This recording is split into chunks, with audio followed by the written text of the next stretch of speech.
بەناوی خوای گەورە و دلۆڤان سڵاوتان لێبێ ئەزیزان و خۆشەویستان. من عیمران ئەمیر خۆشحاڵم جارێکی تر لە شاری هەولێرەوە دێمەوە خزمەت ئێوەی ئەزیز و خۆشەویست. سەرەتاکانی مانگی پاییزە و ئەم گەڵادارەی کە ئێستا کە دەیبینن دوای ماوەیەکی تر و چەند ڕۆژێکی تر بە تەواوی دەبێت بە گەڵایەکی پاییزیوی تر زەر دەبێت و هەڵدەوەرێ. هەڵوەرینی ئەم گەڵایە زۆر شت لە ژیانمان فێرەکە. فێرمانەکە ئیتر تەمەنی تۆش وردە وردە بەرەو کۆتایی دەچێت و هەر چەند وەکو ئەم گەڵایە سەوز و جوانبی، بەڵام ڕۆژێک هەر ئاوا ئەبیت و زەرد ئەبیت و بە تەواوەتی لە ناوەچی. بۆی ئەمڕۆ دەمهەوێ تاوتوێی ئەم بابەتەیە لەگەڵ هاوڵاتیان بکەم کە خۆ بزانین دەبێ ئێمە چۆن لە پاییز تێبگەین، پاییز چ پەیامێکی پێیە، بزانین هاوڕێیانمان وا خەڵکی شاری هەولێر تا چەند نێوانیان لەگەڵ پاییز خۆشە. من ئەوان بۆ ئێوە دەدوێنم، ئێوەش بینەر و بیسەرمان بن و لەگەڵماندا بن.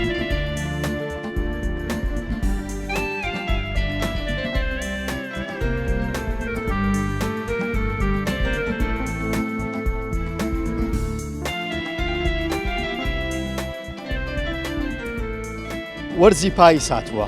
وەرزی پاییزت پێ خۆشە خۆش نییە؟ بینت چۆنە لەگەڵ وەرزی پاییز؟ والله وەرزی پاییز پیا بە شەو استراحە دەکەن.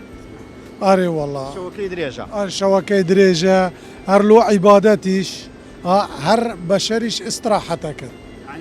لەگەڵ پاییزی بینت خۆشە بە؟ ئارێ والله پێم خۆشە. ئەو گەڵایانە کە هەڵدەوەرن بەڕای تۆ چی بە ئێمە دەڵێن؟ چ پەیامێکیان هەیە هەڵوەرینی ئەو گەڵایانە؟ یعنی ها کە دار دەبینی پەلچەوی هەموو فرێدا هەمووی دێ زەرد بی، یانە ئەو چ پەیامێکی بۆ مرۆڤەتی هەیە؟ ئەو دنیاە ئەو هایە وەکی بەشەرە. بەشەر دەبیت گچکەیە و گەورەش دەبیت گەنجە و لە گەنجاتی پیر دەبتەوە، بەلکیش ئەو هایە. یعنی ئەو دارەیە نمونێ ژیانی بەشەریە. ژیانی بەشەریە ئەو هایە. ژیانی بەشەری جوڵەوە ئەو هایە. ما خود نابینی گەنج لە گەنجاتی دادەزوری ئەو پەلکەش وە دەرێتەوە وەکی بەشەریە. بەشەر لە هەڵوەرینی پەلکەکانەوە فێربکاویش کۆتایی ئەختیاریە کۆتاییە. ئەوەش هەمی حەنجەتە وەختی ئەختیار دەبیت وەکی ئەو پەلکە وە دەریتەوە پوچ هەمی حەنجەت. ئارێوە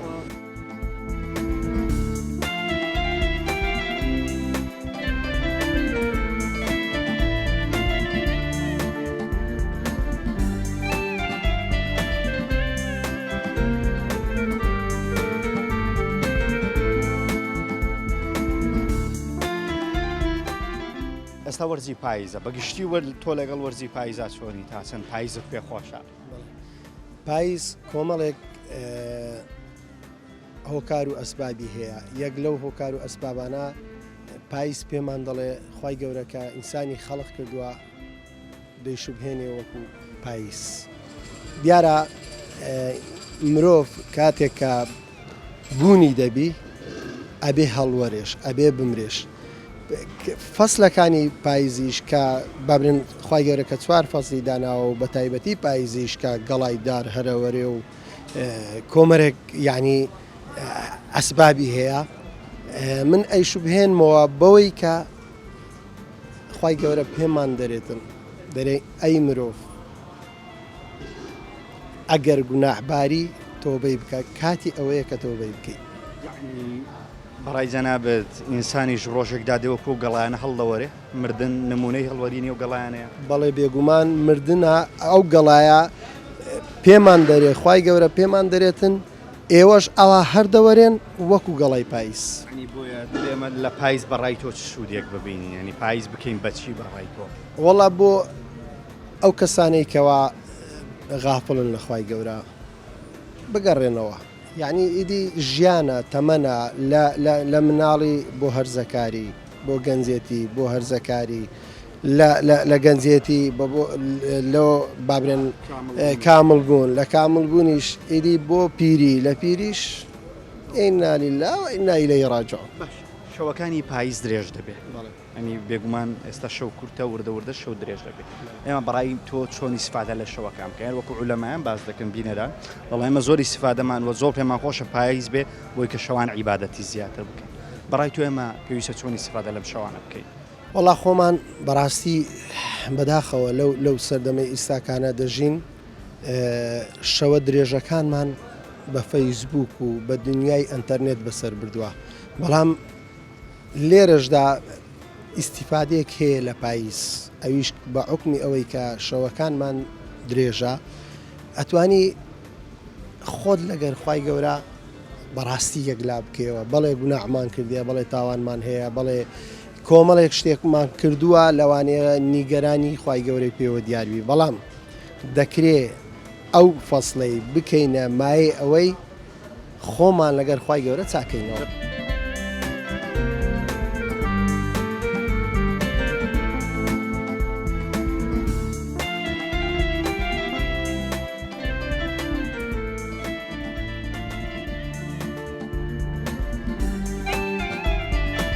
بەڕای تۆ پاییز وەرزێکی چۆنە تاسە نێوان خۆشە لەگەڵ وەرزی پاییز؟ پاییز جەوەکی زۆر خۆش و زۆر هادی ئەو زۆر پێشکەوتووە لای من. باشە سەفرە و شان دەکەی لەگە عایلەکان لە وەرزی پاییز؟ طبعاً هەر شتە و ئەو جەوی خۆی هەیە. پاییز کە دارەکان گەڵایەکان هەردەوەری شتێکی زۆر جوان و زۆر تایبەتە. باشە بەڕای تۆ هەڵوەرینی ئەو دارانە چیمان پێ دەڵێ؟ هەڵوەرینی ئەو گەڵایانەی کە هەڵدەورن لەو دارە جوانانە ئەو چ نمونەیەکە یعنی بۆ ئێمە؟ ئەو گەڵانە کە هەردەوەری کوو بەشەر ئێستا مەسەلەن لە دایک دەبێ کە دەمری ئەو گەڵایەش وەچی ویە مەسەلەنی ئەو گەڵایە کە دەکەوی وەچی ئەمە دەبی ئەو گەڵایانە ئاگامان لەخۆ بێ. ئەو گەڵایانە بە ئینسانی دەڵێ پەیامێکە بۆ ئینسانەتی کە تۆش دەمری. طبعاً باشە پێویستە ئینسان کەوابێ هەردەمرێ لە ژیان چۆن بژی؟ طبعاً لە ژیاندا دلی خۆی لەگە جیرانان عاجز نەکە لەگە جیرانان باش بێ لۆ خۆی مەسەلەن عیبادەتی خۆی بکە ئەو شتانە زۆر گرینگە لای ئیسان ژیانەکەی خۆی بڕازێن تۆ هەم بە عیبادەت هەم بە چاکەکردن لەگەڵ بەڵێ هەر بە باشە پێم بڵێن شەوی زستان درێژ دەبێت شەوی پاییز درێژ دەبێت ئێمە چۆنی سفادە لەم شەوەیە بکەین بەڕای تۆ؟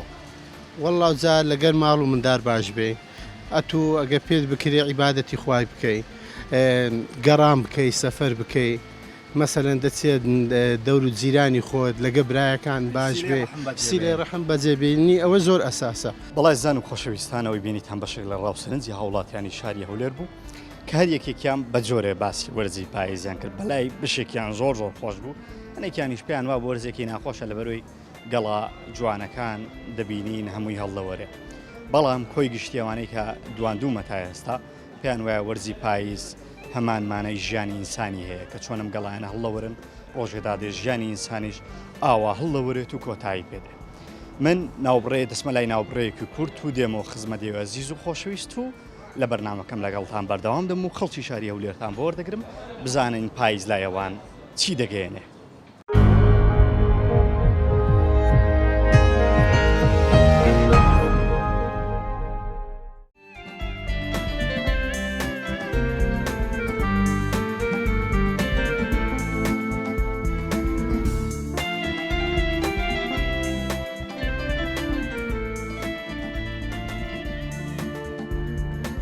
بەڵێ زان و خۆشەویستان خۆشحاڵم دوای ناوبڕە کورتەیە بێوێ عەزیز و خۆشەویست شاد بوومەوە.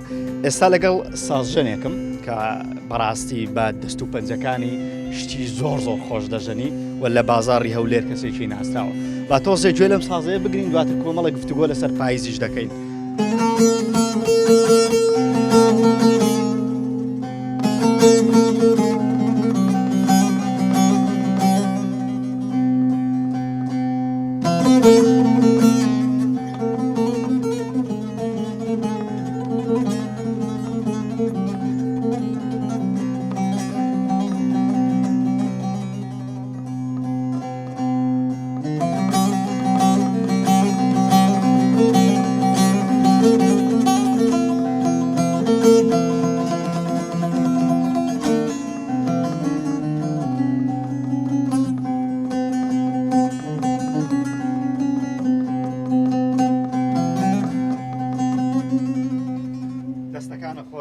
زۆر سپاس. ئێستا نزیک دەبینەوە یان کەوتونەتە نێو وەرزی پاییز بەگشتی پاییز دایتۆ چۆنە؟ پاییز لە لای من هەشیاربوونەوەی هەموو مرۆڤەکانە زیاتر مەسەلەن لە پاییز دەکەوتە بینی جستان و هاویندا پاییز ئەو گەڵایانە هەردەوەرێ ئینسانەکان بەرەو نەمان دەڕۆن بەرەو کاڵبوونەوە دەڕۆن بەرەو بێتاقەتی دەڕۆن دەبی ئینسان هەشیاربی لەو ڕۆژانەدا یعنی کە لە کاتی گەنجیدا دەبی ئینسان خۆی ئامادە بکە لە بۆ ئەو ڕۆژانەی کە بێتاقەت و بێهێز دەبی وەکو ئەو گەڵایەنە وەرزی پاییز جگە لە جوانیەکەی پامێکی گەورەشی تێدایە ئەوە خوا داینێ پاییز مەسەرەن ئەوە هەشیاربوونەوەی مرۆڤەکانە کەسیش نازانی خێر لە چدایە بەڕای تۆ پێویستە ئینسان چۆن لە ژیان بژی یعنی تا لە ژیانی تاوەکو ئەم پاییزە وەکو ئەو گەڵایەنە هەڵنەوەریوی چۆن بژیت دەبی بەڕاست گویانە بژی و دومینیش ژیان بەڕاستی هەوڵدانی دەوێتن ئەگەر ئەتوو هەوڵ نەدەی لەو ڕۆژەی ئەتوو وەکو ئەو پایزەی قەت هەر ناوەڕێ ئەنی خۆت دەگریەوە ئەگەر بێت و هەوڵ بدەی و خۆت یعنی لە هەموو ڕوویەکەوە خۆت تکمەکی بە ئاسانی هەڵناوەری نەخێت مدارەکانیشت سەرکەوتو دەبی لە بۆ پاشا ڕۆژی خۆی شەوانی پاییز درێژە لە هونەرمەندانیش ئاوکات هەم زۆربەی چین و توێژەکان سوود لە شەوانی پاییز دەبینن وردە شەومان درێژە بەرنامی شەوانە چۆن بەڕێکی و پێویستە شەوان چۆن بەڕێکێن بەڕای تۆ ئەمە لە لایەنی خۆمەوە باسی خۆم دەکەم مەسەرەن ئەمە لە هەشتی سبەنێ لێرەمە هەتا هەشتی شەو ئەوەندی لە مارەوە مەسەرەن خەرێکی مۆسیقامە پێویستە ئینسان ئەمن کاتەکەی من ئەو هەیە پێویستە ژیان ڕۆژانە کتێبی بخینتەوە لە ژیان بگا لەمانەی ژیان بگا قورعانی بخینتەوە کتێبەکانی ژیان بخینتەوە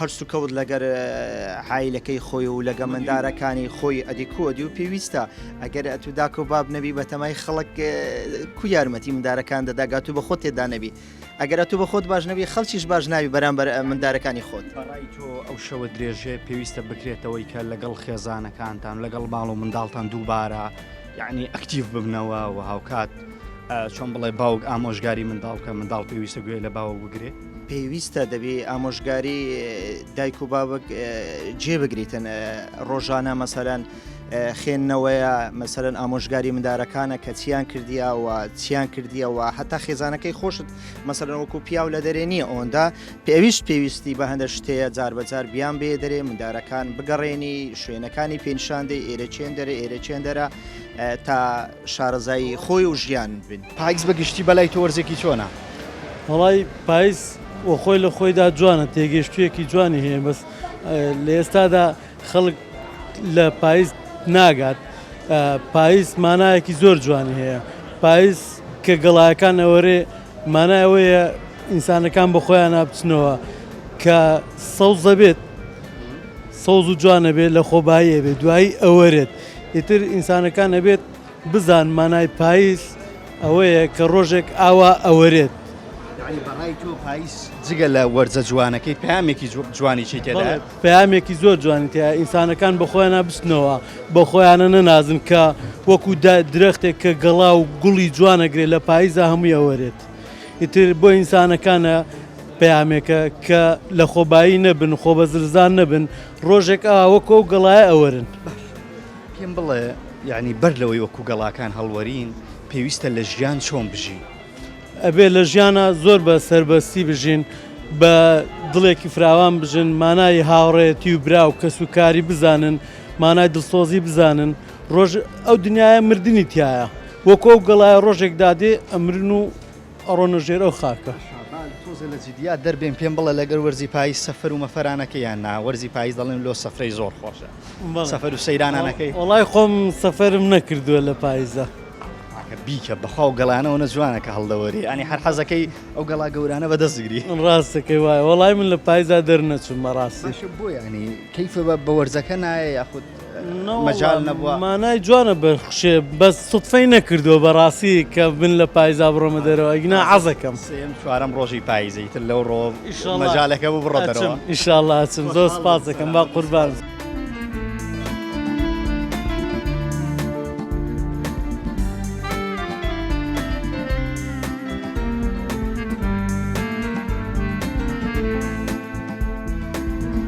وەرزی پاییز بەلای تۆ چۆنە سەرەتا هاتنی وەرزی پاییز لە تەواوی کوردستان پیرۆز دەکەم بەڕای من پاییز شتێکی ترە ئەوە نییە کە مەسەلەن کە مرۆڤایەتی بیری لێ دەکاتەوە. پاییز مانای وەرین نییە، پاییز مانای ناشرینی نییە. زۆربەی لە شاعیرەکانیشمان ئەگەر وەرزی خۆیان ئەگەر خەمباری خۆیان دەرببڕن دەڵێن وەکو پاییزم تۆ وەکو بەهاری. بەڵام لای من پاییز جوانیەکی تر دەگەێنێ، لای من پاییز ئەوە دەگەێنێ کە زۆر شتمان بیر دەخاتەوە. بۆ نمونە پێمان دەڵێ ئەگەر چەند شۆخ بی و چەند شەنگ بی و چەند بە قەوەت بی ڕۆژێکدا دێ دەوەری. ئەو گەڵا زەردانە کە دەوەرن جوانیەکی تر بە شار دەبەخشن، بە گشتی بە ناوچەکانیت کە دەبەخشن. جاران ئەگەر بیرت بێ لە هەر ماڵێک کە دارێک دەوەری دایکمانیان داپیرمان بە جێسک لێیان دەدا. لەو جوانێت تێنە دەگەیشتن کە ئەو دارە چەندە جوانە، ئەو گەڵا زەردانەکەەوە دەوەرن چەندە جوانە. ڕای من عکسی هەموو شاعێرەکان و نووسەرەکانی دیکێ بەڕاستی. پاییزت بەلاوە هەم خۆشەوەم جوانە. بەڕای من وەرزێک کە دەتوانم بڵێم لە بەهار زۆر جوانتر و خۆشتریش. ئەوە ڕێی منە. لەڕای تۆ پاییز چ پەیامێکی هەڵگرتووە؟ پاییز ئەو پەیامەی هەڵگرتووە بە هەموو کەسێک، نەک بەس بە مرۆڤایەتی.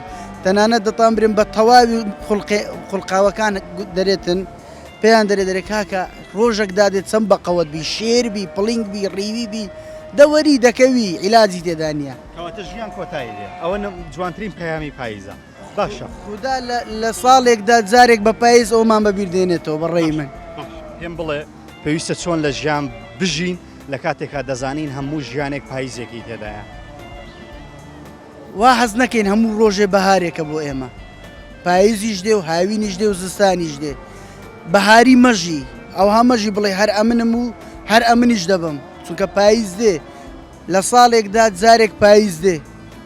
هاوینیش دێ و دەشە سووتێنی و زستانیش دێ دەشە تەزێنی و لە پاییزیشدا هەڵت دەوەرێنی وشکیشت دەکاتەوە. هەموو ئینسانی پاییزێک قەردار. هەمومان پاییزێک بە گیان قەردارین. بەڕای تۆ وەرزی پاییز چی دەگەێنێ لای تۆیان وەرزی پاییز بەلای تۆ وەرزێکی چۆنە؟ وەرزی پاییز پەیامێکە بۆ مرۆڤەکان کە هەرچەند دارەکان سەوز و جوان و بەڕەنەق ڕۆژێک دادێ وەچی گەڵای پاییز هەڵدەوەرێ. ینی بەگشتی پێت وایە وەرزی پاییز هاوکاتە لەگەڵ تەمەنی مرۆڤیش؟ بەڵێ وەرزی پاییز هەمان شتە لەگەڵ تەمەنی مرۆڤ، لەگەڵ ژیانی مرۆڤەکان. ژیانی مرۆڤەکان هەرچەندێک جوان بێ سەوز بێ ڕۆژێک دادەیە هەڵدەوەرێ و وچی گەڵای پاییز.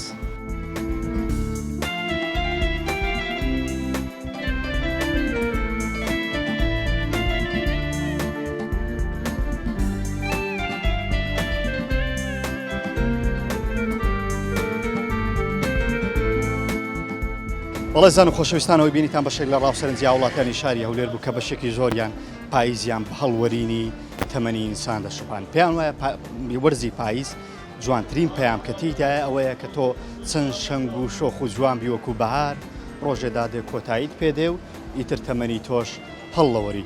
دیارە بەشێکیان پێیان وایە ژیان زۆر کورتە و هەمومان پاییزێک قەرزارین، بۆیە باشتر وایە و جوانتر وایە کە ئێمە هەم جوان و هەم باش لە دنیا بژین. و هاوکات شەوە درێژەکانی پاییزیش بەشێکی زۆری و هاوڵاتیانەی کە دوانم باسیەوە دەکەن پێویستە سوودی لێوەرگیرێت، چ لە بەجێگەاندنی سیلەی ڕەحم، چ لە بەجێگەاندنی چاکردنەوەی نێوانی خۆمان و خوای پەروەردیگار.